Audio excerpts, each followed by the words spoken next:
உயிர்த்தெழுந்த இயேசு கிறிஸ்துவின் வல்லமை ஊழியங்கள் வழங்கும் வசனப் பெட்டகம். இயேசுவே கர்த்தர். இயேசுவையே தேவன் ஆண்டவரும் கிறிஸ்துவுமாக்கினார். இயேசுவே ராஜாதி ராஜா, கர்த்தாதி கர்த்தா. கிறிஸ்துவே மரித்தோர் மேலும் ஜீவனுள்ளோர் மேலும் ஆண்டவர். கிறிஸ்துவே போதகரும் ஆண்டவருமாயிருக்கிறார்.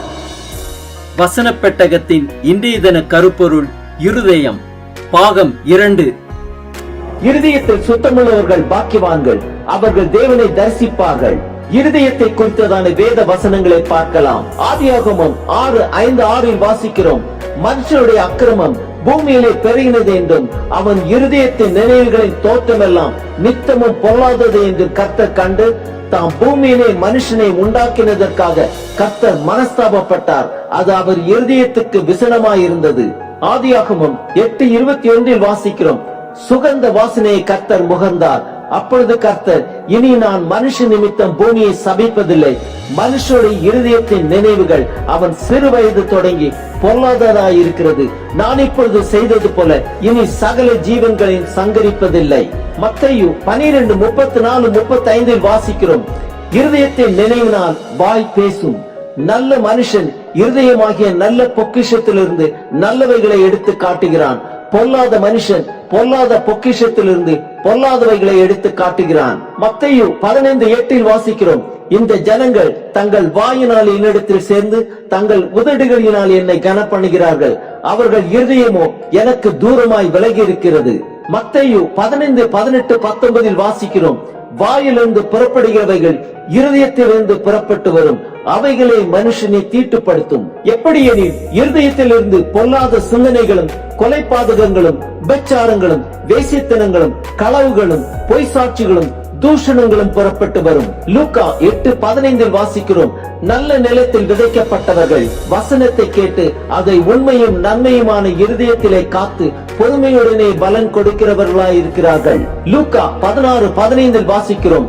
அவர் அவர்களை நோக்கி, நீங்கள் மனுஷன் முன்பாக உங்களை நீதிமான்களாக காட்டுகிறீர்கள், தேவனோ உங்கள் இருதயங்களை அறிந்திருக்கிறார்.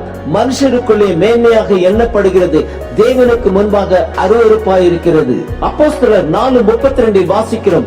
விசுவாசிகளாகிய திரளான கூட்டத்தார் ஒரே இருதயமும் ஒரே மனமும் உள்ளவர்களாய் இருந்தார்கள்.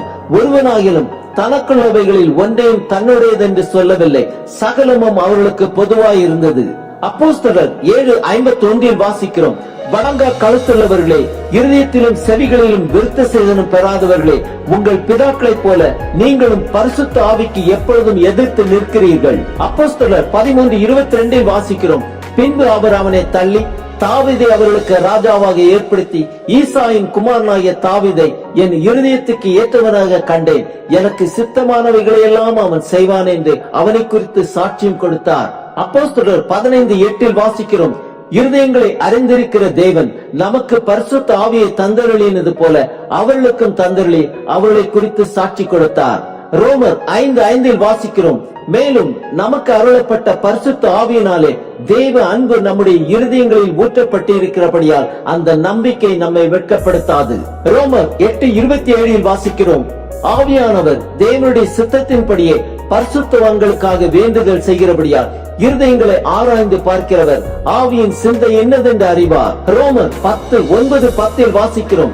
என்னவென்றால், கர்த்தராகிய இயேசுவை நீ உன் வாயினாலே அறிக்கையிட்டு தேவன் அவரை மரித்தோரிலிருந்து எழுப்பினார் என்று உன் இருதயத்திலே விசுவாசித்தால் ரட்சிக்கப்படுவாய். நீதி உண்டாக இருதயத்திலே விசுவாசிக்கப்படும், ரட்சிப்பு உண்டாக வாயினாலே அறிக்கை பண்ணப்படும். 1 கொரிந்தியர் 4:5 வாசிக்கிறோம். இருளில் மறைந்திருக்கிறவைகளை அவர் வெளியரங்கமாக்கி இருதயங்களையும் யோசனைகளையும் வெளிப்படுத்துவார். அப்பொழுது அவனவனுக்குரிய புகழ்ச்சி தேவனால் உண்டாகும்.